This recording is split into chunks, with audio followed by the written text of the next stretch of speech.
여러분 안녕하세요. 논문 컨설팅에서 지식편의 박원수 이사입니다. 오늘은 제 12강 논문의 전체 구성, 목차죠. 스트럭처입니다. 스트럭처를 어떻게 잡을 것인가, 몇 개의 챕터로, 그 다음에 각 챕터별로는 어떤 내용을 담아야 하는가, 이것에 대한 간단한 강의를 시작하겠습니다. 우선 전체 구성을 좀 살펴보면요. 논문은 에세이나 레포트하고 다르게 약 5개 정도의 챕터를 추천을 합니다. 반드시 전형적인 규약이 있거나 그런 건 아닙니다. 아닌데 표준으로 베이직하게 약 5개의 챕터로 구성되거나 또는 6개 챕터 또는 많게는 7개 챕터로 구성되기도 합니다. 보통 첫 챕터 1장에서는 서론, 인트로덕션이죠. 서론 부분을 다루게 되는데 그 다음에 챕터 2에서는 지난 강의 시간에 말씀드렸던 선행연구 검토, 리터처 리뷰죠. 또는 theoretical background, 이론적 배경, 이런 제목으로 챕터 2를 구성합니다. 그 다음에 챕터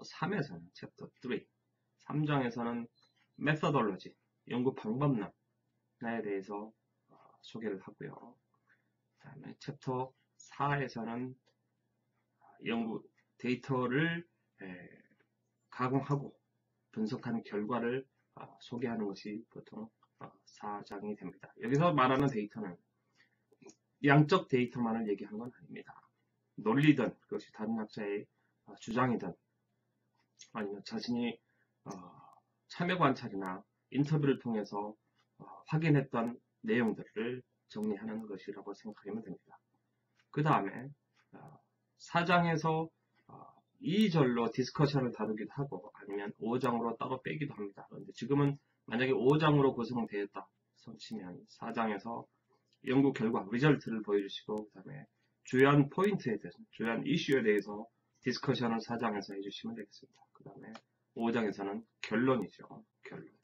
결론에서는 연구 요약을 다시 한번 쭉 해주시는 거고요. 연구 요약에서는 연구 질문이 무엇이었고 연구 방법이 무엇이었고 그 다음에 연구 결론이 무엇이었는지 보여주는 것, 그다음에 연구의 한계, 그 다음에 자신의 연구 결과가 주는 사회적인 이론적인 함의 시사점이죠. 시사점을 임플리케이션을 5장에 정리해 주는 것으로 마칩니다.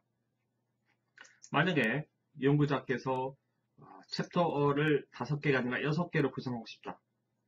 특히 4장에서 이럴 경우 4장에서 연구 리절트 결과를 보여주는 것을 그 다음에 디스커션 파트를 5장으로 따로 별도로 분리를 해서 5장에서 챕터를 디스커션을 해주면 그 다음에 6장에서는 컨클루전 결론을 내려주시는 것으로 이렇게 구성되는 것을 추천을 드립니다. 자, 그렇다면 제1장에서는 무엇을 다루고 2장에서는 무엇을 다루어야 될지에 대해서 간단하게 한 번 더 설명을 드리면 제1장에서는 가장 중요한 것은 자신이 왜 이 주제를 연구를 하게 됐는지를 이유를 정당화를 시켜야 됩니다. 연구를 하게 된 이유, 대부분 이유가 뭐겠습니까? 자신이 흥미가 있어서 하겠다 이런 측면 가지고는 강조하면 안 되지 않습니까? 그렇죠? 그래서 그 이유를 보통 이론적으로, 사회적으로 중요한 주제이다라는 것을 정당화시켜야 됩니다. 자신이 선정한 이 주제가 사회적으로나 이론적으로 매우 중요한 주제임을 어떻게 강조를 해야 되겠습니까? 방법이 많죠. 어떤 큰 이슈가 있었다 할지, 아니면 그것으로 인해서 우리가 많은 사회적으로 문제가 되고 있다 할지, 아니면 중요한 이론임에도 불구하고 아직 연구가 되고 있지 않다고 할지, 이런 얘기를 좀 해야 됩니다. 그래서 그렇게 자신의 연구 이유를 밝히는 것이 Research Background Part 1장 1절에 해당이 됩니다. 섹션 1에 해당이 됩니다. 그런 얘기를 앞에서 써줘야 됩니다. 쓰는 방법은 깔때기식입니다. 여기서도 깔때기식입니다. 1장 1절의 백그라운드, 연구의 배경 또는 연구의 필요성이라고 얘기합니다. 이 부분이 연구가 제한이 될 부분은 본인의 연구 주제를 바로 관통하는 듯한 얘기, 즉 다이렉트로 이렇게 얘기하는 방법도 하나의 방법이고요. 또 하나는 보다 넓은 범위에서의 큰 범위의 얘기를 좀 전개해주고 그 다음에 중간 범위, 그 다음에 자신의 연구 주제로 이렇게 좁혀서 설명하는 것, 좁혀서 연구의 주제를 좁혀 들어가는 방식, 이 역삼각형 형식의 방식. 선행연구 검토에서도 그렇게 하라고 말씀드렸습니다. 여기서도 그렇게 하시는 게 좋습니다. 그 다음 1장 2절에서는 연구 질문, 연구의 문제, research question, research problem에 대해서 소개를 자연스럽게 좀 하시면 좋습니다. 사회적으로나 이론적으로 굉장히 중요한 토픽이 있는데 이 토픽이 제대로 연구가 되어 있지 않다. 이런 것을 이제 연구의 배경에서 설명을 했다면 1장 2절에서는 A가 굉장히 중요한 연구 주제란 말이에요. B에 어떤 큰 영향을 줄 거라고 이제 주장이 의구심이 생긴 거죠. 그것을 이제 연구 질문으로 리서치 퀘스천 부분으로 툭 던져줘야 됩니다. 반전을 꾀할 수 있는 이런 그 흐름을 꿰차는 게 매우 중요한데요.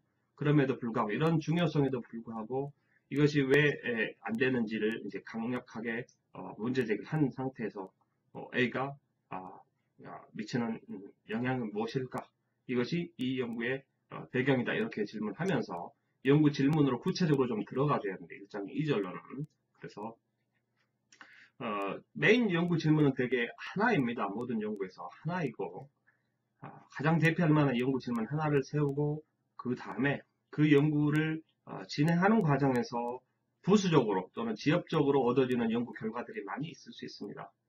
그런 것들은 다시 연구 질문들의 목록에서 오브젝티브로 이렇게 좀 잘 정리를 해주시면 괜찮습니다. 그 다음에 1장 3절에서는 연구의 방법에 대해서 간략하게 소개를 해야 됩니다. 물론 1장 1절과 1장 2절 두 군데에서 자신의 말로만 이렇게 연구의 중요성을 주장하는 것이 그게 옳겠습니까? 남들을 설득하기 쉽지가 않죠. 그래서 선행 연구들을 적절하게 여기서도 이용하셔야 됩니다. 리터러처 리뷰에서 선행 연구 검토 제2장에서 구체적으로 다 다루겠지만 여기서는 간략하게 대표적인 최근에 이슈가 되고 있는 중요한 연구 학자들의 얘기를 좀 끌고 들어오면서 자신의 연구가 왜 중요한지, 이 연구 질문이 왜 중요한지를 정당화시키고 1장 3절에서는 연구의 방법에 대해서도 역시 연구 질문에 걸맞는 방법을 간략하게 소개를 해야 됩니다. 당연히 연구 방법에 대한 얘기는 제3장에서 메소돌로지 파트에서 중요하게 구체적으로 다뤄야 되겠죠. 그렇지만 1장 서론 부분에서는 개괄적으로 다뤄주셔야 됩니다. 그래서 인터뷰를 하기로 했으면 누구를 대상으로 언제부터 언제까지 인터뷰를 할 것이다. 몇 명 대상으로 아니면 참여 관찰이나 아니면 실험 연구나 아니면 설문지나 아니면 2차 데이터를 쓴다든가 문헌 연구를 한다든가 이런 얘기를 간략하게 1장 3절 연구의 방법 research method 파트에서 이렇게 좀 간단하게 언급을 해주셔야 합니다. 그것이 두 페이지, 세 페이지 갈 필요가 없습니다. 이거는 1장 서론 전체 길이가 두 페이지나 세 페이지 정도에서 끝나는 경우가 많기 때문에요. 이거는 한 200단어? 이 정도만 추천드립니다. 200단어 내외에서요. 그 다음에 1장 4절 정도에서는 연구의 구성을 좀 추천을 드립니다. 이 연구가 1장에서 서론이었죠. 지금까지 말씀드렸던 2장에서는 선행연구를 다루고 그렇지만 선행연구를 검토해서 보고한다 이런 정도로만 하시지 말고 선행연구도 이제 두 개철 섹션이 두 개랄지 아니면 세 개랄지 그럴 수도 있습니다. 각각 어떤 토픽으로 선행연구들을 구체적으로 정리할 것인지 섹션까지는 좀 소개를 해주시는 것이 맞습니다. 3장에서는 연구 방법론에 대해서 뭐뭐뭐를 다룬다. 좀 더 좀 구체적으로 설명을 살짝 해주시고요. 4장은 연구의 결과와 디스커션을 거기서 할 것 같으면 디스커션을 토론을 하겠다. 그리고 5장에서는 결론으로 이어지면서 연구를 요약하고 연구의 한계를 재정리하고 그 다음에 연구의 이론적, 정책적, 사회적 임플리케이션, 함의죠. 함의를 제시하겠다. 뭐 이런 정도로 해서 1장 4절 연구의 구성도 소개를 하면 적정합니다. 뭐 때로는 1장 5절에서 용어를 데피니션, 용어 터미널로지죠. 연구에서 사용되는 주된 용어에 대해서 정의를 넣기도 하고 어떤 경우는 연구의 한계를 미리 이렇게 넣기도 합니다. 어떤 연구자들은. 그런데 그럴 수도 있습니다. 학과마다 어떤 스타일들이 조금씩 다르기 때문에 그렇게 요구하는 학교에서는 그렇게 하시는 게 맞고요. 그러나 연구의 한계 같은 것을 미리 서론에서 거론하는 것은 뭐 이제 별로 추천은 하지는 않습니다. 왜냐하면 이 연구를 아직 진행하지 않은 계획 단계에 있는 1, 2, 3장까지는 적어도 이제 플랜 단계란 말이죠. 플랜 단계에서 아직 검증이 안 된 데이터가 수집되고 분석이 안 된 얘기를 지금 다시 분석된 다음에나 나오는 것이 연구의 한계 아니겠습니까? 그것은 미리 보고를 한다. 겸손한 것처럼 보일 수도 있겠지만 그렇게 보는 경우는 별로 없었던 것 같습니다. 별로 추천은 안 합니다. 그렇게 해서 1장을 전체를 구성을 하시면 다시 한번 정리드립니다. 1장 1절은 연구의 배경, 1장 2절은 연구 질문, 1장 3절은 연구 방법, 1장 4절은 연구의 구성, 이렇게 네 가지. 그 다음에 꼭 필요한 경우는 뭐 1장 5절에다 연구의 주 터미널러지, 주 용어 정의를 한다든지 뭐 이런 정도로 구성하시는 것을 추천을 드립니다. 오늘 강의는 여기서 마치겠습니다. 감사합니다.